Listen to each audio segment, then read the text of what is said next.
আসসালামু আলাইকুম ভিউয়ার্স, আজকে আমরা কথা বলবো জুমার দিনে সূরা কাহফের পাঠের গুরুত্ব। জুমার দিন দুনিয়ার শ্রেষ্ঠ দিন হিসেবে গণ্য। হযরত আবু হুরায়রা রাদিয়াল্লাহু তাআলা আনহু থেকে বর্ণিত, নবীজি সাল্লাল্লাহু আলাইহি সাল্লাম বলেছেন, পৃথিবীর যতদিন সূর্য উদিত হবে তার মধ্যে শ্রেষ্ঠ দিন হলো শুক্রবার। জুমার দিন দিবসসমূহের মধ্যে শ্রেষ্ঠ এবং আল্লাহর নিকট অধিক সম্মানিত। জুম্মার দিন মুসলিম উম্মার জন্য রয়েছে ফজিলতপূর্ণ অনেক আমল। এগুলোর মধ্যে একটি আমল অনেক গুরুত্বপূর্ণ, তা হচ্ছে জুমার দিনে সূরা কাহফ তেলাওয়াত করা।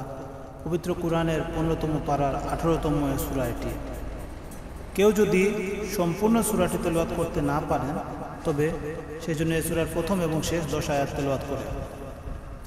হাদিসে আছে, যে ব্যক্তি সূরা কাহফের প্রথম 10 আয়াত মুখস্থ করবে, সে দাজ্জালের ফিতনা থেকে মুক্তি পাবে। মুসলিম শরীফ। রাসূল পাক সাল্লাল্লাহু আলাইহি সাল্লাম আমাদের সূরা কাহফের প্রথম 10টি আয়াত মুখস্থ করতে বলেছেন। রাসূল সাল্লাল্লাহু আলাইহি সাল্লাম আমাদের আগেই সতর্ক করে দিয়েছেন, আদমের সৃষ্টির পর থেকে বিচার দিবসের আগ পর্যন্ত দাজ্জালের চেয়ে বড় আর কোনো ফিতনা নেই। মুসলিম শরীফ। এটি দাজ্জালের বিরুদ্ধে একটি ঢাল। সূরা কাহফ পাঠ ও তেলাওয়াতের ফজিলত। জুমার দিনে সূরা কাহফ পাঠ করিলে কিয়ামত দিবসে তার পায়ের নিচ থেকে আকাশের মেঘমালা পর্যন্ত নূর আলোকিত হবে এবং 2 জুমার মধ্যবর্তী গুনাহ মাফ হবে। তারগিব ওয়াল তাহরিব 1:298। জৈনিক ব্যক্তি সূরা আল কাহফ পড়ছিল, তখন লোকটি তাকিয়ে দেখতে পেল একখণ্ড মেঘ তাকে পরিবেষ্টন করে নিয়েছে।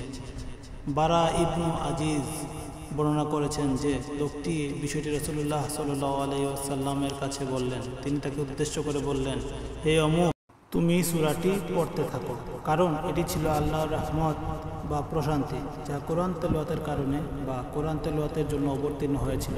মুসলিম 1742।